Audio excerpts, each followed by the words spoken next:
Welcome friends our YouTube channel. UP triple SC का पेट का exam का एडमिट कार्ड रिलीज़ हो गया है, जैसा कि आपने डाउनलोड कर भी लिया होगा। 16 अक्टूबर को उसका पेपर होने वाला है, तो आप प्लीज़ इस एग्ज़ाम को स्किप ना करें, क्योंकि अभी जो 2023 में या 2022 में दिसंबर में हो सकता है कि 3000 पद जो सचिव के खाली हैं अभी उत्तर प्रदेश सरकार के अंदर, 3000 पदों पर वैकेंसी आने वाली है सचिव की। तो वो जो वैकेंसी आएगी उसमें पेट का स्कोर कार्ड ज़रूर मांगा जाएगा। तो आप पेट का एग्ज़ाम आपको देना ही चाहिए, क्योंकि अगर आप हो सकता है बाद में आपका मन बने कि मुझे अगर सचिव का पेपर देना है, जैसा कि आप नोटिफिकेशन में देख रहे हैं, यहाँ पर एक मैं आर्टिकल दिखा रहा हूँ आपको। इसमें लिखा है, देखो 3000 पदों पे आने वाले ईयर में या आने वाले दिसंबर में या अगले साल की जनवरी में हो सकता है कि सचिव की नोटिफिकेशन की आ जाए, सचिव की भर्ती के लिए नोटिफिकेशन आ जाए। तो आपको पेट का एग्ज़ाम देना बहुत कंपलसरी है। मैं कह रहा हूँ पेट का एग्ज़ाम आप छोड़ लेना। तैयारी कराने का मेरा काम है, मैं आपको पेट में इतनी तैयार करा दूंगा आज से, और 15 तारीख तक, 16 तारीख को आपका पेपर, आज से 15 तक इतना तैयार करा दूंगा कि आप 80 मार्क्स स्कोर कर सकते हैं पेट में। बिल्कुल बिल्कुल आपने सही सुना, 80 मार्क्स, 80 नंबर आप स्कोर कर सकते हैं।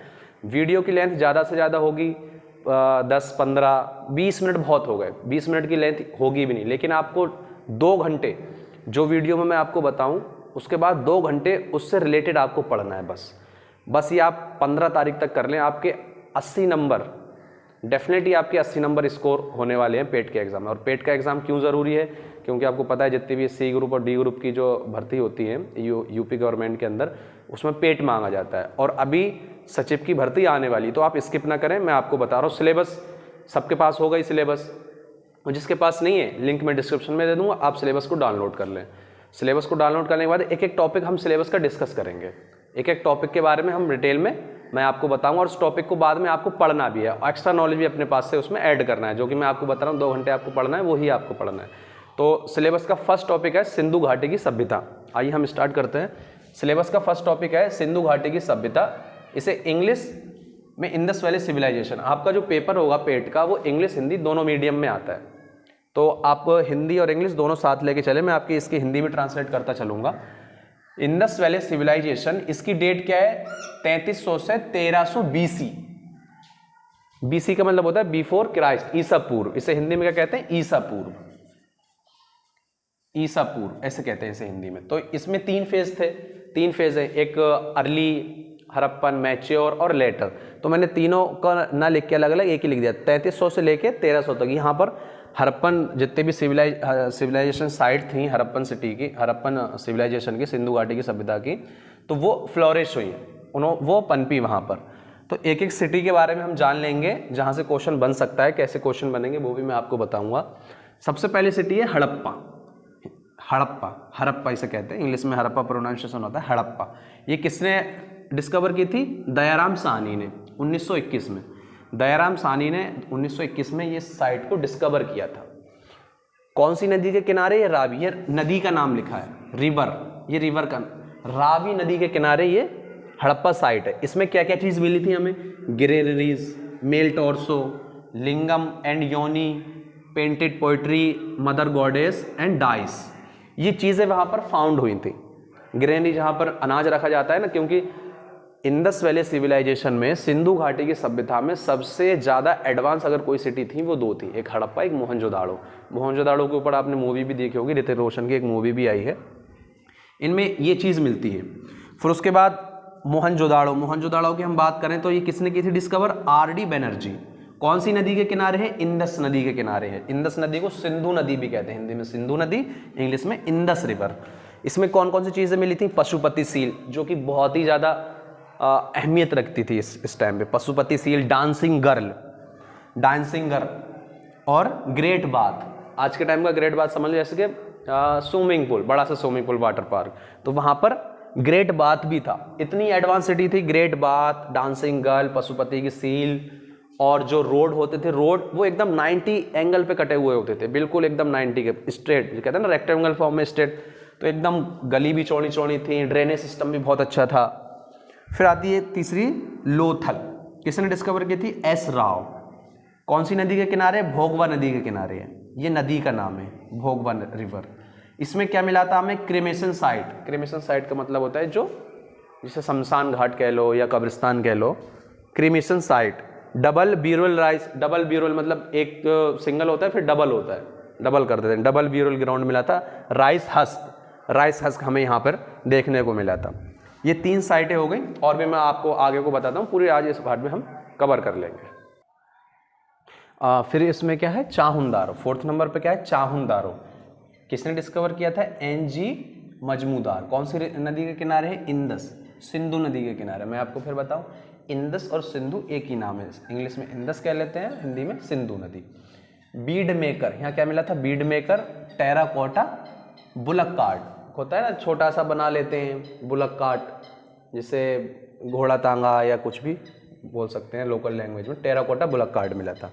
धौलावीरा, ये धौलावीरा गुजरात में पड़ता है। धौलावीरा किसने डिस्कवर किया था? आरबिस्ट। धौलावीरा किसने डिस्कवर किया था? आरबिस्ट। कौन सी नदी के किनारे? लूनी नदी के किनारे।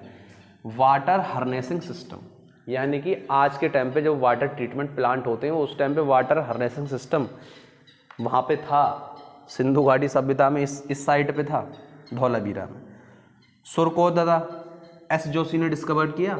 ओनली साइट हॉर्स रिमेन, ये एक ओनली साइट है, लोनली ओनली कह लो साइट है जहाँ पर घोड़े के रिमेन मिले थे, घोड़े के कुछ अवशेष मिले थे। हॉर्स रिमेन का मतलब होता है अवशेष, उसके अवशेष मिलना। बानीबली, ये राजस्थान में पड़ता है।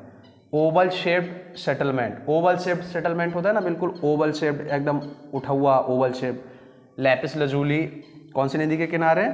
घग्घर नदी के किनारे। ये चीज़ें मिली और इस नदी के ये किनारे है बानीबली।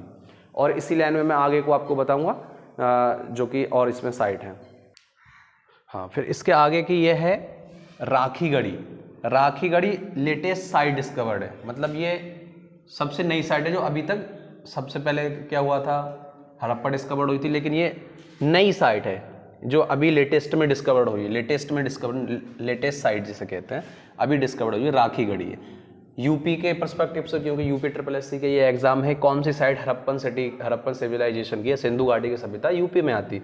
आलमगीरपुर बहुत ज़्यादा इंपॉर्टेंट है। आलमगीरपुर जो साइट है सिंधु घाटी सभ्यता की वो यूपी में है।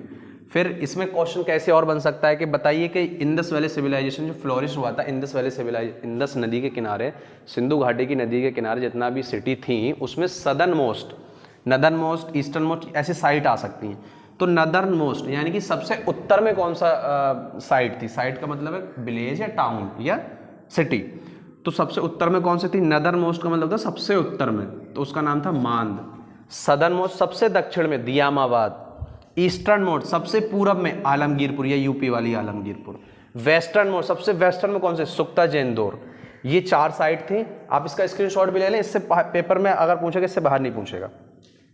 फिर एक सीतादेल, एक लोअर टाउन। ये जो सिटी थी ना, जैसे मोहनजोदाड़ो और हड़प्पा, ये सीतादेल और लोअर टाउन में डिवाइड थी। सीतादेल मतलब जो अमीर लोग होते थे, रिलीजियस पर्पस वाले लोग होते थे, वो लोग क्या करते थे, वो थोड़ा ऊंची वाली जगह पे रहते थे, ऊंची वाली जगह, उसे सीतादेल कहते थे, सीतादेल। फिर लोअर टाउन में जो वर्किंग क्लास रहता था, लेबर वाले लोग रहते थे, वो थोड़े नीचे वाले एरिया में रहते थे, तो वो लोअर टाउन हो गया। ये मेन सिटी का वहाँ पर था। और इंडस वैली सिविलाइजेशन का किस तरीके से वो तहस नहस हुई, उसमें 2 थ्योरी हैं। एक तो है आर्यन इन्वेजन के, आर्यनों ने आक्रमण किया था, और एक के प्रलय आई थी। तो ये 2 थ्योरी हैं जिससे इसका पूरा तहस नहस हो गई थी। ये कब? 1300 के बाद, 1300 के अंदर ये नहीं होते। कितने साल से? 3300 से 1300 तक, आप समझ लें 2000 साल तक ये सिंधु घाटी की सभ्यता चलती रही थी। और इसका कांटेक्ट दुनिया के और भी सभ्यताओं से था, जैसे मिस्र की सभ्यता, मेसोपोटामिया, मिस्र, चीन, इनकी सभ्यता से इनका ट्रेडिंग भी हुआ करता था, ट्रेडिंग व्यापार भी हुआ करता था, इंटरनल व्यापार भी हुआ करता था, एक्सटर्नल व्यापार भी हुआ करता था।